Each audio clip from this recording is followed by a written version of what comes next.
Hello and welcome to another episode of Startup Hustle Middle East. Today we have Ambareen Musa over here. She is the CEO and founder of Souq al Mal.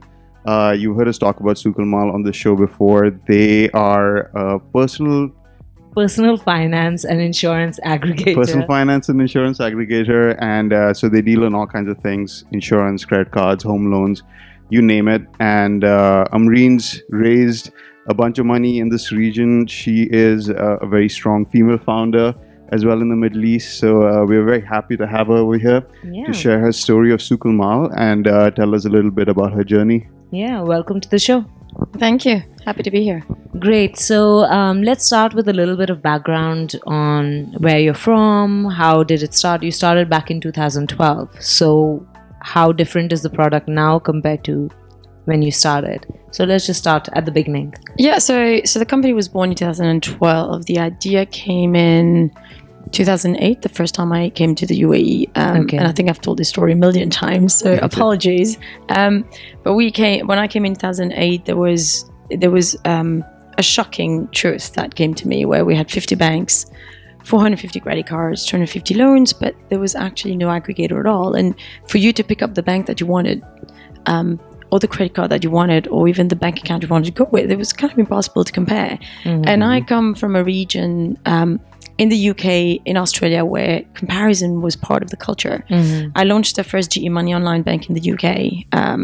And because General Electric at the time was very much an offline business, there was no intention of getting any branches for the GE Money brand, which was their first ever B2C business, retail banking business that they wanted to bring up into the market. And because of that, we had to go online. There was no other way. And I used the number one aggregator in the UK, which is today Money Supermarket, as our channel of acquisition. Okay. So that's where the whole culture and kind of understood the business quite well. I have a tech background, and the job at GE to launch the GE Money bank, if you want to call it, or credit lending facility, kind of got me into financial services. Okay. Awesome. Yeah, cool. But your background's in tech? My background is tech. I can tell from your product though, because I see a lot of things in there that we implemented on YallaCompare as well. Something like your magic links and other things, which I see very well implemented. But the product keeps getting refined over I'm sure. and over again. So. Yeah. I don't think you ever finish work on a tech product ever. So yeah, it just keeps improving. Okay. So in 2008, you came and you realized there was this problem. And then how did you go about it? So it took me 4 years, because I remember the first week on the job at Bain & Company, I actually contacted Money Supermarket and say, want to just give me everything? I'll run it from here. And I'll set up the business here. But of course, we never heard from them. 4 years they didn't later, care about this market, or well, I think it was kind of this random person from the Middle East, and I'm talking about 12 years ago. The Middle East was not even on the map. And I think what happened then, life happened. I.e., I worked as a consultant, so that was 16-hour days, a lot of traveling. I was on those Emirates flights that everybody talk about, with all the consultants looking exactly the same, with the same suits, with the same, suitcase, and doing the runs from Sunday to Wednesday.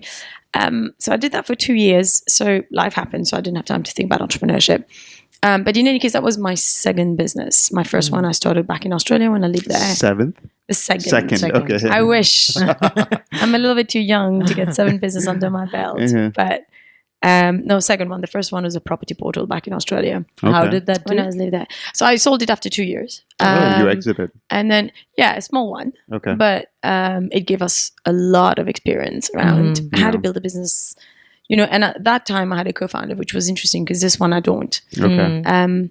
So listen, 2008, 2012, and then, 2008, 2010, I did Bain & Company for 2 years, and then I went to MasterCard, and it's only at MasterCard that then I went deeper into financial services. It was just, I went to payments from strategy consulting in financial services, because at Bain I did financial services consulting for the different banks in Saudi, Turkey, Egypt.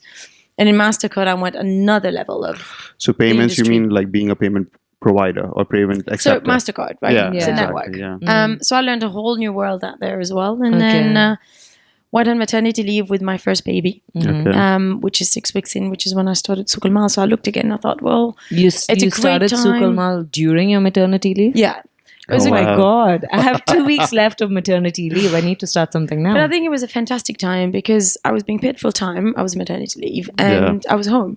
So I had time on my hands. So, and I looked back and I thought, well, the idea was 4 years ago. Let me see if someone has started. And nobody had. But then again, I took a step back thinking, well, there must be a reason. That they Is haven't the market started it. ready for this? Something that I haven't seen that everybody else has.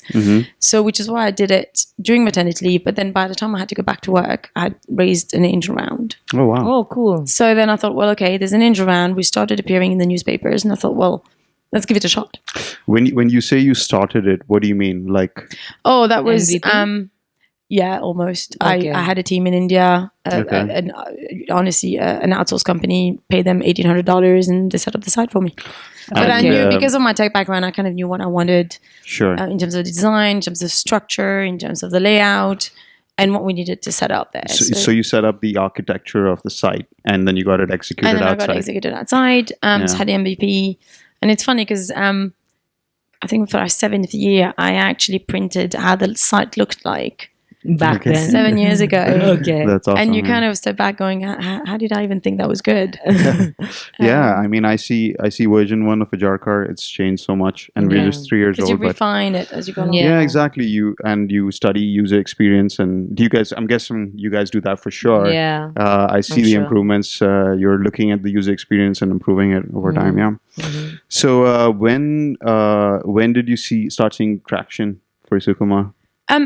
So traction has been on from day one. I think that's what allowed me to raise an angel round. We were already Okay. making money by the time we were raising an angel round. So I was lucky Wow. as well. Another part I was lucky was because I was in the financial services, our customers were banks, and I already kind of knew them a bit.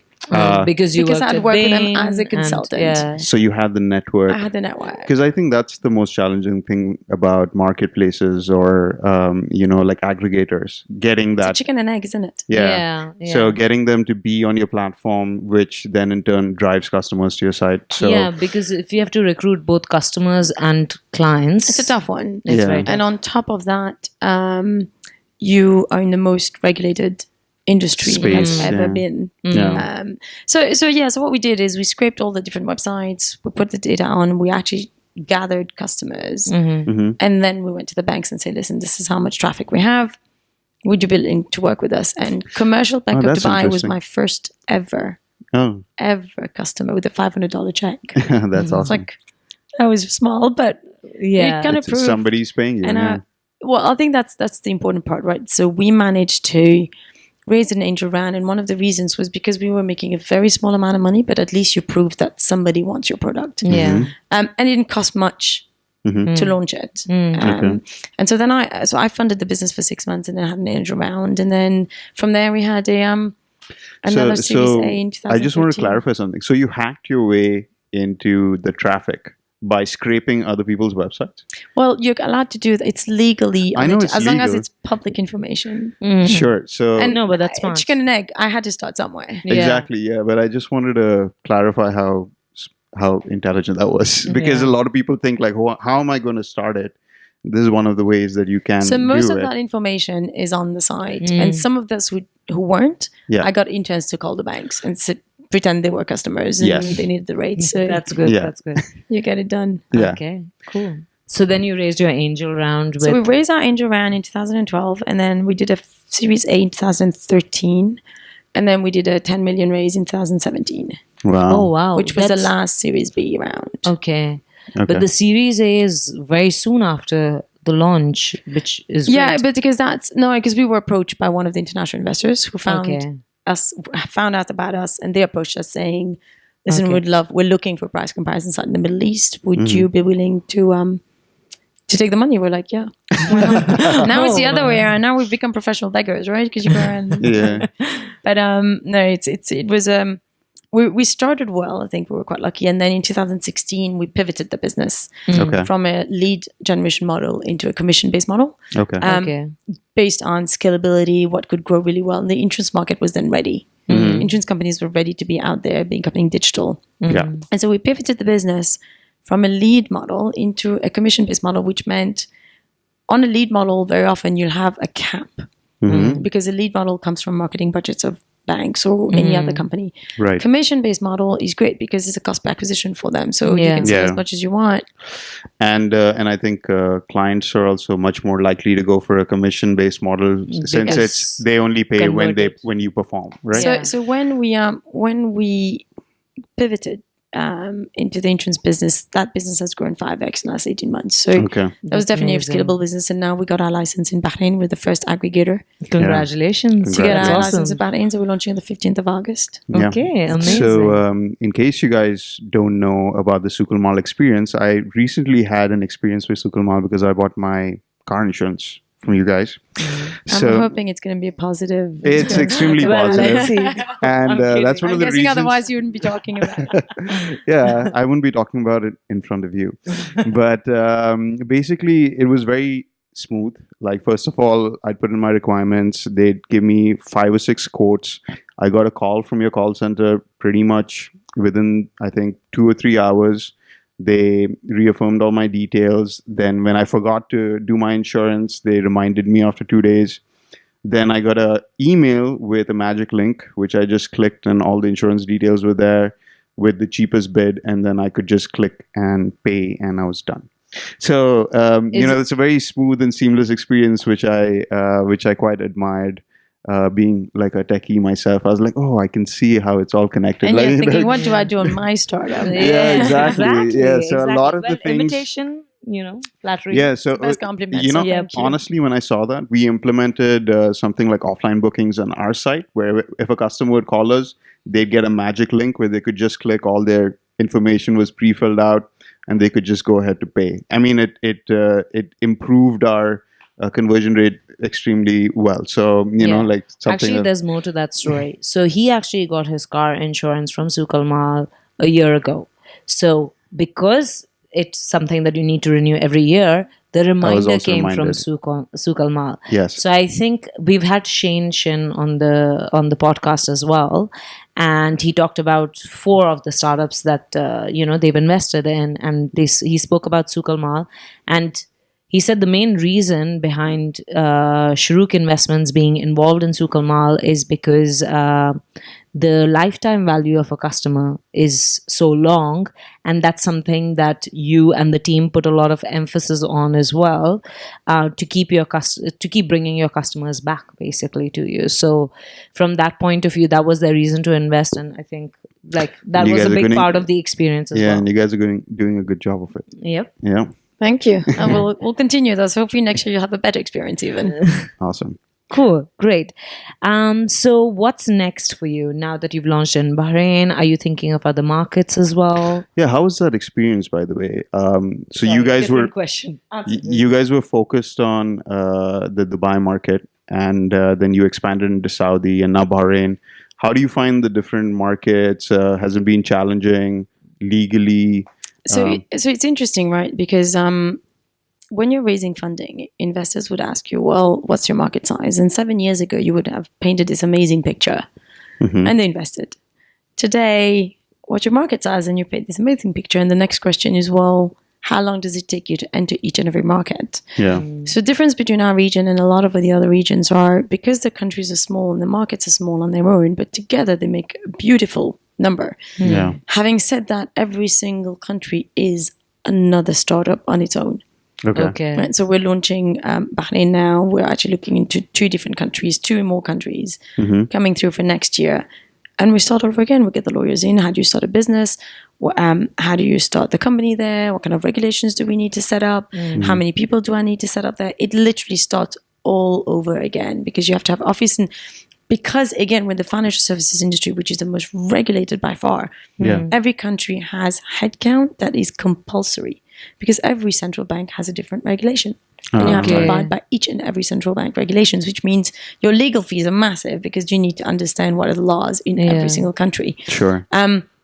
Set up offices, we need compliance officers, financial officers. You can't even have an economies of scale on that. Yeah. Because every single country needs to have a couple of headcount of its own. Look, it's been absolutely fascinating. It's been exciting. And one of our major growth strategies is to go into as many countries as we can. And I think we've learned how to do it and we're doing it quite well. Okay. Let's see. But it's it's tough. And, I think one of the biggest barriers to entry is regulation in the region. And I have to say, we're very lucky where we become quite close to the regulators, but it demanded a lot of work and a lot of years of patience and perseverance. Okay. And I think we come across as a thought leader for the industry. So we've managed to actually bring out not just, hey, sell, grow, but we've managed to also say, well, how do we build awareness in the community? How do we help regulators figure out how does this work? And what are the kind of regulations we need to put through? So I think having taken that route of let's try and build the ecosystem versus just try and grow alone has really helped us in our vision to grow in the region. Okay. Awesome. And aside from regulations and things, do you find that acquiring clients in these markets and the adoption rate of customers varies drastically between UAE and Saudi? I mean, Bahrain, it's too early, but... Well, they vary massively, right? In Saudi Arabia, 90% of the car insurance is third-party liability. Okay. So 10% is comprehensive, and third party has a 2% commission rate, and comprehensive has a 15% commission rate. Okay. In the UAE, it's completely opposite. 90% is on a 15% commission rate, okay, and it's comprehensive insurance. So even if you go into a different country, there is little nuances that you need to think about, even from a business model perspective. So your monetization margins strategy. are different, your monetization strategy is different, the kind of segments you go after is different, the kind of operations you set up is different from every country. Customer acquisition costs will vary. But I love that at the same time, because wherever there is a problem, there's an opportunity, right? Whether there is issues and challenges to perceive, if you can crack them, you're kind of the winner. You're kind of the winner in the region. So I actually enjoy that it's not that easy to get into the different countries. I guess it's a barrier for your competition. Yeah, as well. So that's interesting. Another thing I wanted to check with you about is you're a woman in this region, a woman startup founder, sole founder. Do you feel it's been challenging for you in any way being a woman entrepreneur in this region, or do you think it's just like any other place? And it has its own nuances of being a woman entrepreneur in the region. Having said that, I think it's more of an advantage than a disadvantage. Okay. That's amazing. I love that. I truly honestly believe it. And I think because there is few of us, you get a lot more attention from the media that you would normally get, because a lot of people want to talk about what is it like to be a woman and how different it is. And I have 2 kids, which means I've got a family. Right. How do you kind of juggle it all? And anything that is scarce is known in a certain way. So I think that's worked quite well for us. And I always say leverage what you've got. It's a good PR angle. And it's a great PR angle. And I think we've done also a good job of, hopefully anyway, being a bit of a role model of, you don't have to be scared. If you've got a dream and you want to achieve it, go out and get it done. But I'm also a huge believer in freedom of choice versus success is only being the founder and CEO of a multi-million-dollar company. I think from a women's perspective, it hasn't been as challenging as what I would hear people saying. But then again, I'm an expat. Right. And I've lived out of home for 18 years. So I think it's very subjective when you say whether it's been challenging or not. I think probably someone from a different culture might find it a little bit more difficult, or someone who's got a different background from me might find it a bit more difficult, because, there's prejudices, all sorts of things. So I'm speaking from, I would say, my perspective.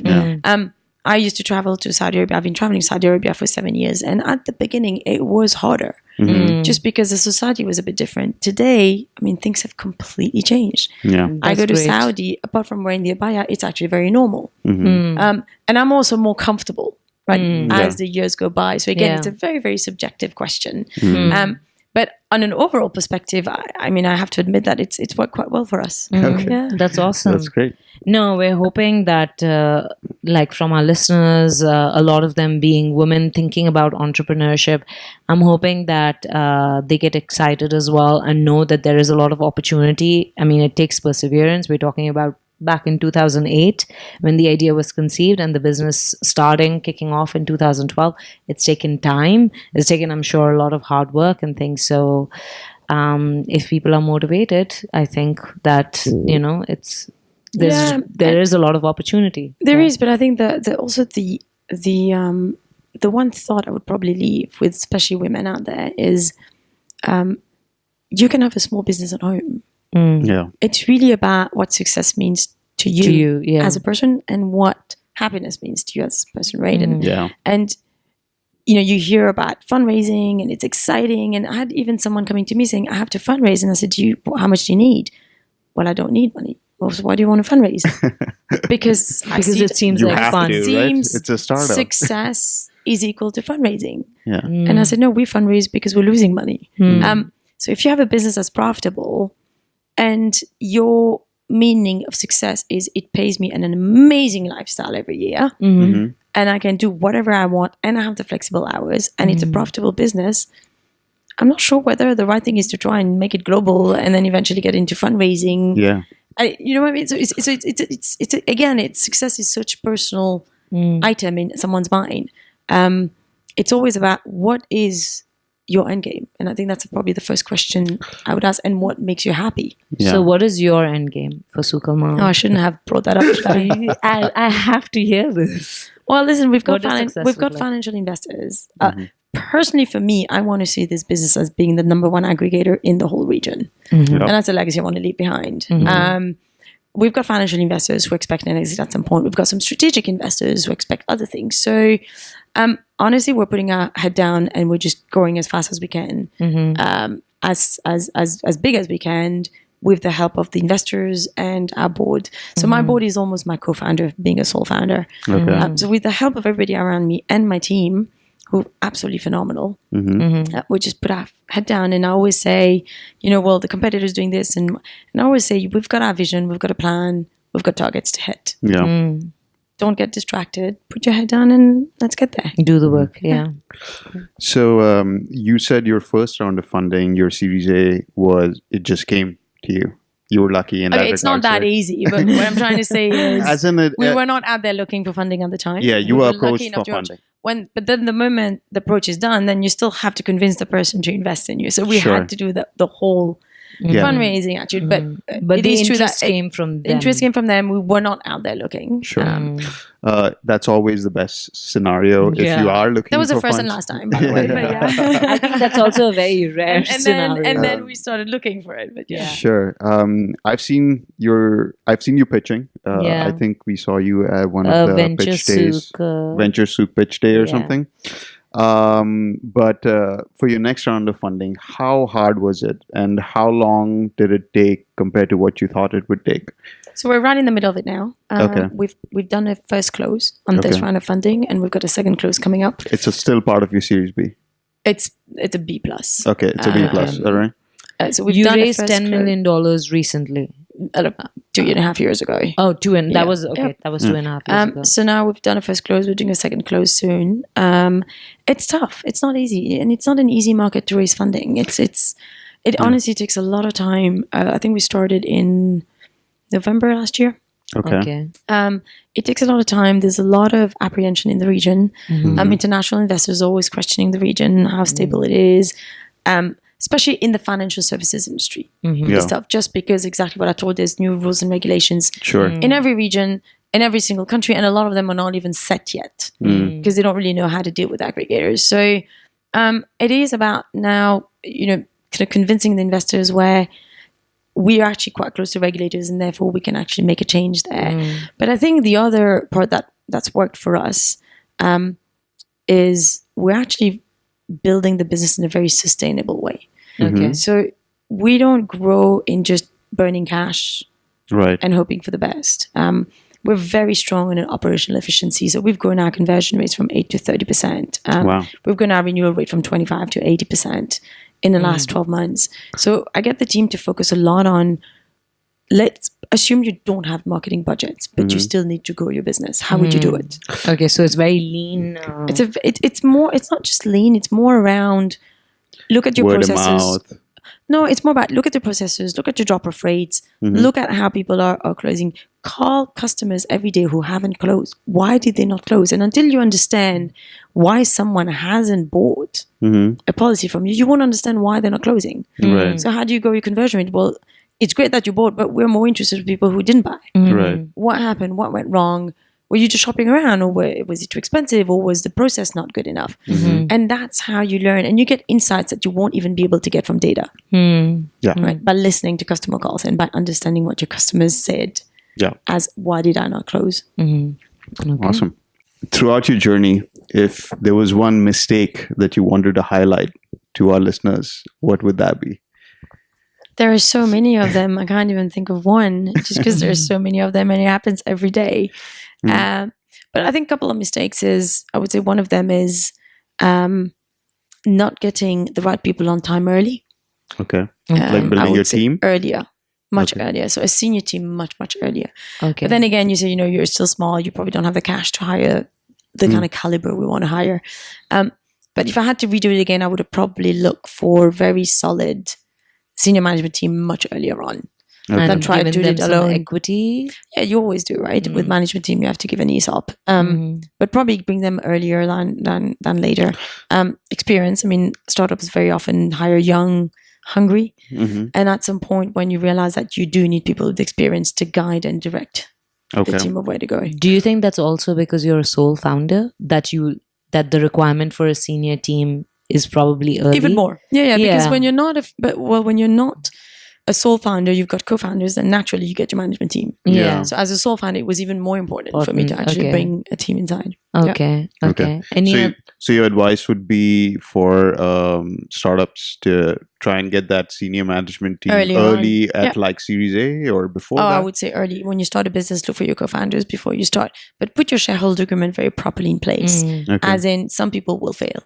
Some people will walk out because until you do it, you don't know what it really is and what it takes.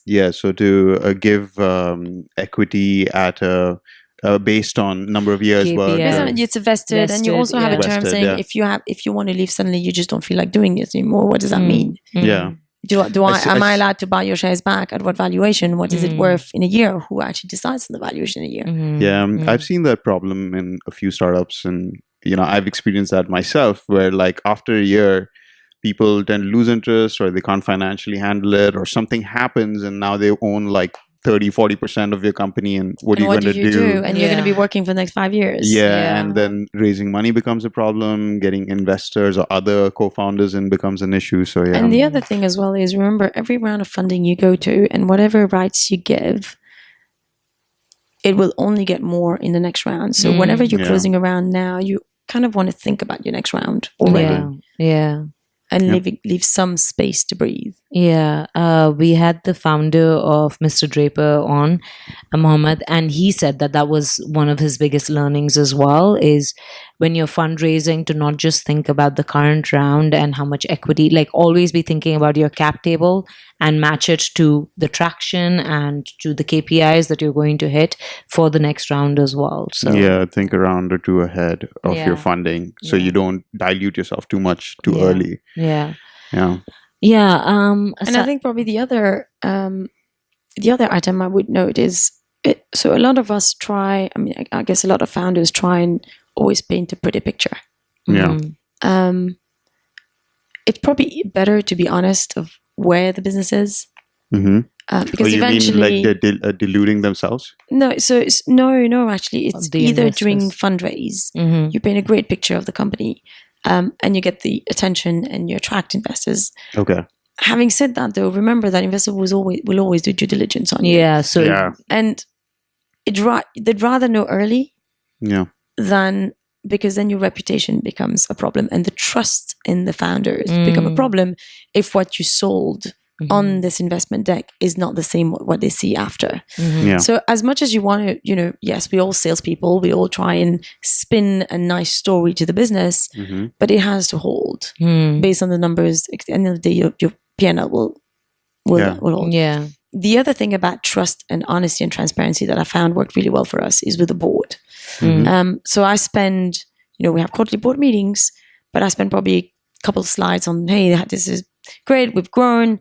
And then I go through all the challenges we're facing. Because having your board on your side the whole time when things go wrong, and they knew about it and they can see it coming, you will always have them supporting you. And it's not just a surprise falling off the sky after 4 months. How did I not know that? You've been painting a great picture of how the company's doing. And then suddenly this whole thing falls apart. and the support you get from your board, use the board as much as you possibly can as co-founders. Yeah. And I think the more you position yourself to your board that way, the more supportive your board will be towards you. It's a give and take relationship. Yeah, I'm experiencing something like that right now. So Asking for help is not a bad thing. yeah. And We're not superheroes. I think we all need help. I think one of the good things about raising money or getting other people who are vested in your company, either in the terms of equity or however it might be, is that group of your board, which you can sound off ideas, or because it's so hard to manage that by yourself. I think sometimes you need a helping hand, especially when you're having problems. Yeah, and I think it's very interesting to talk about okay, these are the potential things that could become a problem. These are the challenges we are facing, because running a business is challenging anyway, and there will be a lot of things that would come up that you're not prepared for. But if your board feels like they're your ally and they're vested in your business, they're probably more likely to help and be able. Well, also being aware of challenges and potential risks to your business is seeing things from. Well, yeah, it also shows you on top of the business. Yeah, and you don't have issues just falling from the sky without having seen it at all coming through. Yeah. So how many members are there in your board? Is this part of the people that you said you have some strategic investors and some? So we've got. How does that work? We have 5 board members, and I've got a few observer board seats as well. Okay, cool. What does that mean? So the observer seats, I don't know. The observer seats are investors, and who are there as observers to the board. Okay. So they don't participate they don't in participate voting at the board, but they come to the board meetings and listen to what's going on. If they can help, they get the support. Okay. They don't have voting rights. But no governance. No voting rights. No voting rights. Yeah. But I have to say, one of my most active board members, funny, is an observer. Oh, really? Yeah. He's very active into the business. We talk probably once a week. That's amazing. And go through the different challenges. Yeah. Okay, very cool. What advice would you give to people looking into starting their own business? We spoke about some of the mistakes that you've learned from, but aside from that, what do you think people need to? So I think, as I said earlier on, right, I think you need to think through properly before you get into it. What is your goal? What do you want to get to? What is your thing? Is it a lifestyle, or is it I want to have the #1 global company that does XYZ, or I actually just want to keep myself occupied? There's different reasons people start businesses, or this is how I put food on the table. How you run the business is differently. What's important is different. The KPIs are different. Who you bring on board is different. And fundraising may or may not apply. So I think the first thing you do is, what are you trying to achieve? And once you know what you're trying to achieve, then you go, okay, well, if it is a lifestyle business, profitability needs to be your mantra almost, right? It's like what you need to go after. If it's setting up the biggest e-commerce company and growing it at 50% month on month, then you might want to start thinking about, I'll need VC funding to make this happen, and very quickly. Hopefully to become profitable one day. We haven't really seen that yet, but but soon. So I think that's the advice: is really think through properly what you're getting yourself into, and then if you're getting yourself with other friends and family, be aware of it. They always say, when everything's going well, people are nice, and the personalities come out when things are going wrong. You sign a shareholder agreement, this goes into the drawer. We only take that shareholder agreement when things there's go a problem. wrong. So you better make sure that when things go wrong, and assume that the way people react to you when things are good is not going to be the same. Absolutely. But everybody starts looking out for themselves. So make sure that when you're in good terms, you agree on how are you going to deal with it if the whole thing breaks up. You prepare contingencies for when things go south, which most often they do. Most often they do more than they don't. Exactly. So always have that into place. I think a lot of people think that having a lifestyle business is just not as cool as having a startup that's fundraising and things. If you get to go on a holiday 2 months a year and pay yourself business class tickets wherever you want to go. I mean, You're doing pretty well. Yeah. Yeah, it can be super stressful when you raise money. To raise money, once you raise money, to perform on that money, there's a lot of stress involved. Yeah, to be answerable to those KPIs and things. So yeah. Yeah. Great. Well, thanks a lot for being on the show. You're absolutely welcome, and thank you for having me. No, it was a very insightful conversation, and we're very excited. I mean, Ambareen is one of the top 50 most influential women in the Arab world from Arabian business. So I think we need a lot more women entrepreneurs as well. So thank you for paving the way for that. You're welcome. Cool. All right, guys. So you can go check out Souq al Mal. We'll leave their link in the description. You can go check them out in case you need any kind of financial services. They're available in Dubai, in Saudi Arabia, and very recently in Bahrain as well. 15th of August. Yeah. 15th of August is going to be in Bahrain as well. So you guys can go check out the website and see their amazing user experience, which I was talking about. This podcast is available on all the podcast platforms, so make sure you subscribe.